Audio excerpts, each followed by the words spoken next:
Heaven is myth, Nepal is real भन्ने वाक्यांशलाई सम्झिँदै नेपालमा यस्ता थुप्रै ठाउँहरू छन् जुन जिन्दगीमा एकचोटि घुम्नै पर्छ।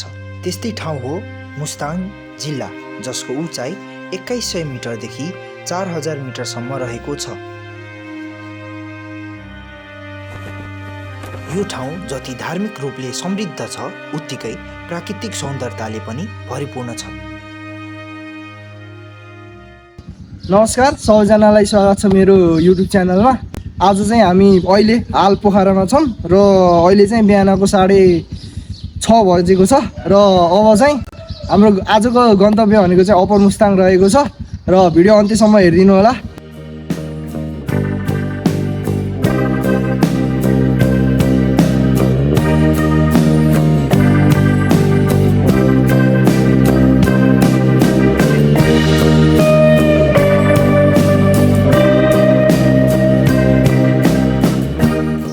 सो गाइज, अहिले चाहिँ हामी लुम्लेमा छौँ र लुम्लेमा अब थोरै चिया खाएर चाहिँ हामी आफ्नो गन्तव्यतिर लाग्नेछौँ। कस्तो भइरहेको छ एक्सपिरियन्स चाहिँ? यतिखेरसम्म यहाँसम्म आउँदाखेरि चाहिँ चिसोले खासै भेटेको छैन। अब यहाँदेखि तल झरिसकेपछि चाहिँ कस्तो हुन्छ, अब मौसम घाम पनि लागेको छ, अब तातो हुन्छ कि जस्तो पनि छ मौसम। ठिक छ, अब त्यहाँदेखि अझै माथि गएपछि चाहिँ कस्तो हुन्छ अब महसुस गर्दै जाने हो।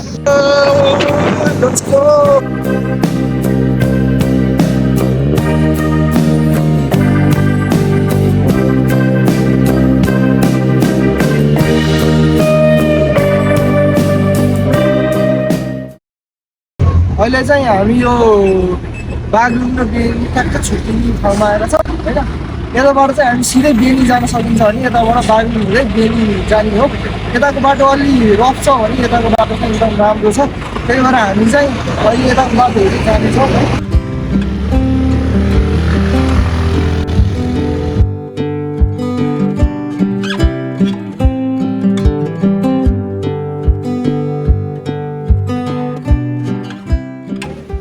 अहिले बिहानको 10 बजेको छ र हामी अहिले चाहिँ बेनी आइसकेका छौँ। हामी सोच्यो भन्दा चाहिँ एकदम चाँडो ट्राभल गरिरहेका छौँ होइन। हामी चाहिँ अब खाना चाहिँ यता तातो पानीमा खाने प्लान छ।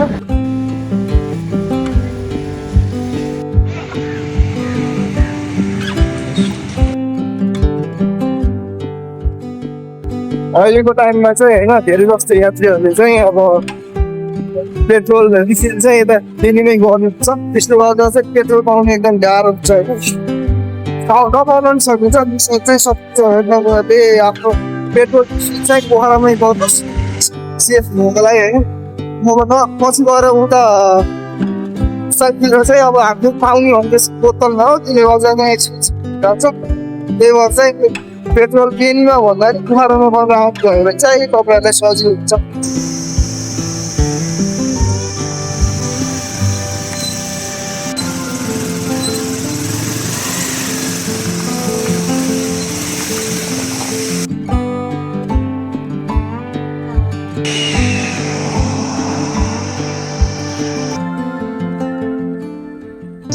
सो गाइस, अहिले चाहिँ हामी रातो पानी भन्ने ठाउँमा छौँ। यो चाहिँ तातो पानी भन्दा यता 2 किलोमिटर पर छ र भर्खर हामीले खानासाना खाइसकेका छौँ। एकछिन आराम गरेर चाहिँ अब हामी काठमाडौँतर्फ लाग्दैछौँ। मुस्ताङ हिमालको काखमा बसेको एक मौन संसार, जहाँ समय बिस्तारै बग्छ र मानिस प्रकृतिसँगै सास फेर्छन्। यहाँ बाटाहरू धुलिलाम्बे छन् तर दृश्यहरू सपना जस्तै। चट्टानले कोरेका पहाड, निलो आकाश र काली गण्डकीको निरन्तर स्वर।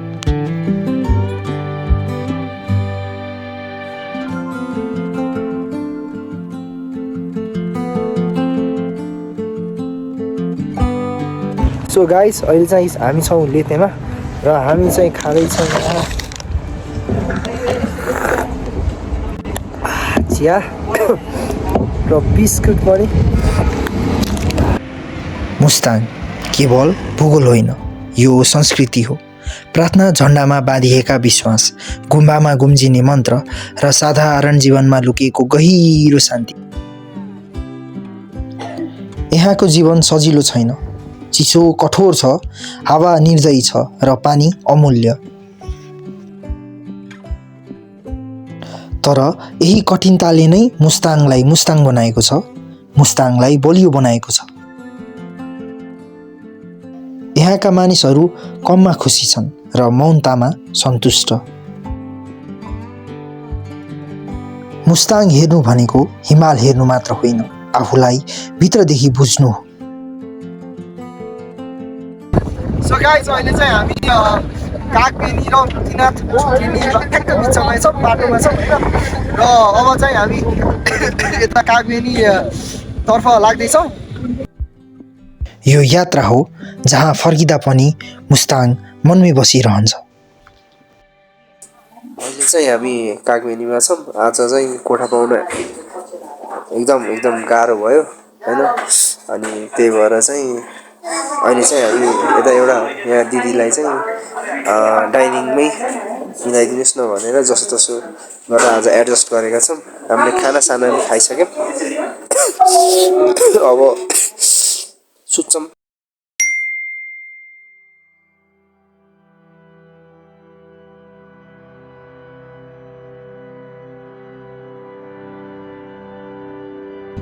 Good morning from Kagbeni. आज चाहिँ डे 2 र हिजो चाहिँ जे होस् एकदम अप्ठ्यारो तरिकाले सुत्यो होइन, कसो कसो म्यानेज गर्यो।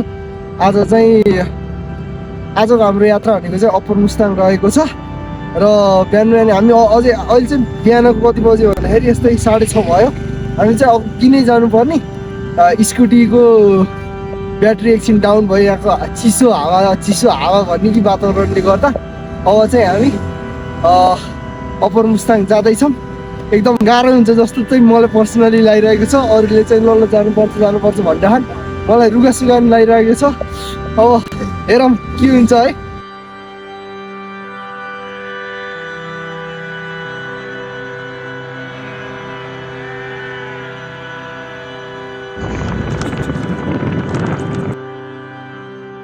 चाहिँ बल्ल कागबेनीबाट लगभग 20-25 किलोमिटर टाढा आइसक्यो, माथि आइसक्यो। अझै त्यहाँ पुग्नुको लागि 5 घन्टा जति लाग्छ अनुमानित। यो थोरै हिँड्दा पनि स्या हुन्छ कि। यहाँबाट खस्यो नि त मरिन्छ।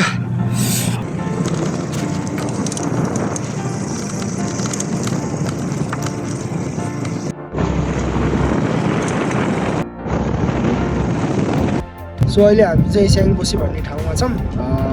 यहाँबाट कोरोला बोर्डर चाहिँ 72 किलोमिटर जति टाढा छ। यता गइसकेको मान्छेहरूले चाहिँ के भन्नु भन्दाखेरि यहाँबाट चाहिँ अझै 4 घन्टा टाइम लाग्छ अरे पुग्नलाई चाहिँ। अब हामी चियासिया खाएर अब उतातिर लाग्छौँ। नेपाल जहाँ हिमालहरू श्वास लिन्छन् र ती हिमाल बीच लुकेको छ एक स्वर्ग, अप्पर मुस्ताङ। दिपक अहिलेसम्मको एक्सपिरियन्स कस्तो भयो तिमीलाई? खास गर्न गाह्रो त भयो अनि निद लाग्थ्यो बिचमा, आनन्द आएर क्या त्यही हो। कस्तो छ एक्सपिरियन्स? मलाई पनि एकदम कि होइन, त्यो टिकटकहरूमा देख्दाखेरि चाहिँ बाटो चाहिँ खत्तमै हो जस्तो लाग्थ्यो। अहिलेसम्म यहाँ के अरे यो ठाउँको नाम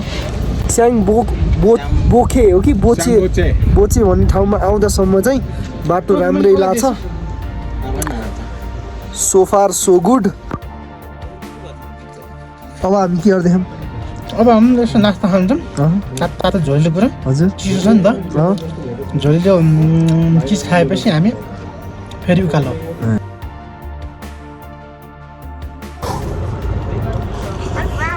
यो ठाउँमा आएर चाउचाउ खाँदा चाहिँ बिरयानी खाए जस्तो फिल भयो है।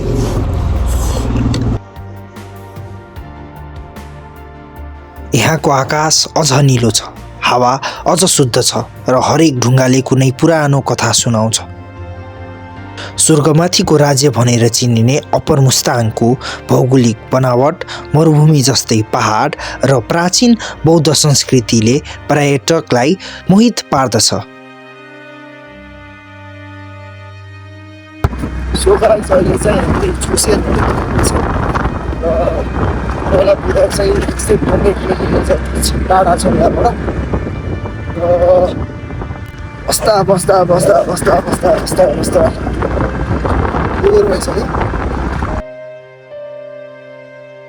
त्यहाँ 4600 मिटर हाइट छ तपाईँले ठुलो क्यामेरा ड्रोन ल्याउनु भएको छ त्यो भाइको त्यो क्यामेरा झिकिराख्नुहोस् है त्यो क्यामेरा झिकिराख्नुहोस् त्यो चाहिँ पाउँदैन अनि त्यहाँनिर हाम्रो 24 नम्बर पिलर छ त्यो माथि गएर हेलमेट राख्ने खुट्टा राख्ने त्यो माथि चढ्ने त्यसरी चाहिँ फोटो खिच्न पाइँदैन है पिलरको सम्मान गर्नु पर्यो पिलरको सम्मान हामी नेपालीहरू के गर्छौँ भने त्यहाँ माथि गएर के के वर्ल्ड वार जितेर आएको जस्तो ए जय नेपाल भनेर उफ्रिन्छ क्या त्यस्तो चाहिँ नगर्नु होला किनभने त्यहाँ सानो उसले चाहिँ सिसी क्यामेराबाट हेर्छ त्यो फेरि कम्प्लेन गर्छ आएर बिच्न सक्छ तपाईँलाई है हान्न सक्छ गाली गर्न सक्छ त्यसो नगरिदिनु होला अनि 24 नम्बर किलोदेखि दायाँ बायाँ चाहिँ धेरै पर चाहिँ नगरिदिनु होला है अनि अरू केही छैन तपाईँहरूको चाहिँ सबैको अहिले बाइक कतिवटा बच्यो रातो र खैरो चट्टानका डाँडाहरू सुक्खा मरुभूमि जस्ता भूदृश्य र पुराना गुम्बाहरू यी सबैले मुस्ताङलाई अर्को संसारको झल्को दिन्छ।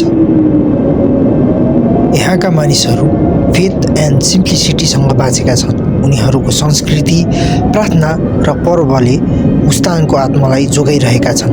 तर यो स्वर्ग भने सजिलो छैन। यहाँको हावा कठोर छ, बाटोहरू धुलामे छन् र पानी दुर्लभ वरदान। एनर्जी बिस्किट मुस्ताङमा यसरी अप्पर मुस्ताङमा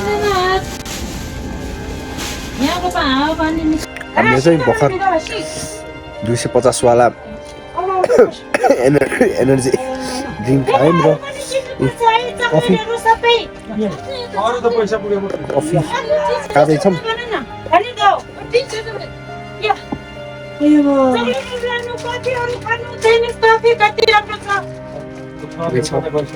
जीवन यहाँ सुन्दर छ तर कठिन पनि। तर मुस्ताङ अझै गर्वका साथ उभिएको छ। पृथ्वी र आकाशको बीचमा, नेपाल र तिब्बतको सीमामा, शान्त कोरला नाकाको पहरामा। अहिले चाहिँ हामी कोरला बोर्डरमा छौँ। एकछिन घुम्यौँ, यताउता घुम्यौँ अनि अब चाहिँ हामी सिधै सकेसम्म कागबेनी जान कोसिस गर्छौँ। त्यही हो। Let's go.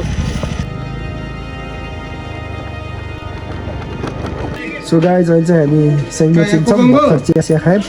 अब चाहिँ हामी सिधै कागबेनी गएर भात सात खान्छौँ। मुस्ताङ केवल एक ठाउँ मात्र होइन, यो एउटा अनुभूति हो जुन हरेक यात्रापछि मुटुमा रहिरहन्छ। हामी हिँडेको हिँड्दैछौँ तर कागबेनी आउने नामले छैन है। अझै लाग्छ होला यस्तै 1.5 घन्टा।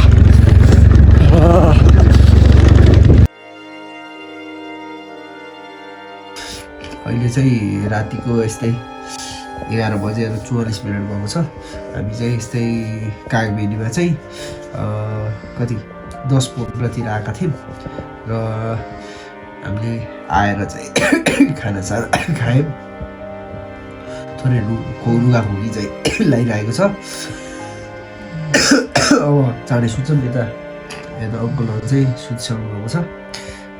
हामी पनि सुत्छौँ। एकदम थकाइरहेको छ, त्यही भएर खानासानाको क्लिपहरू लिएको छैन। अब भोलि भेटौँला है त।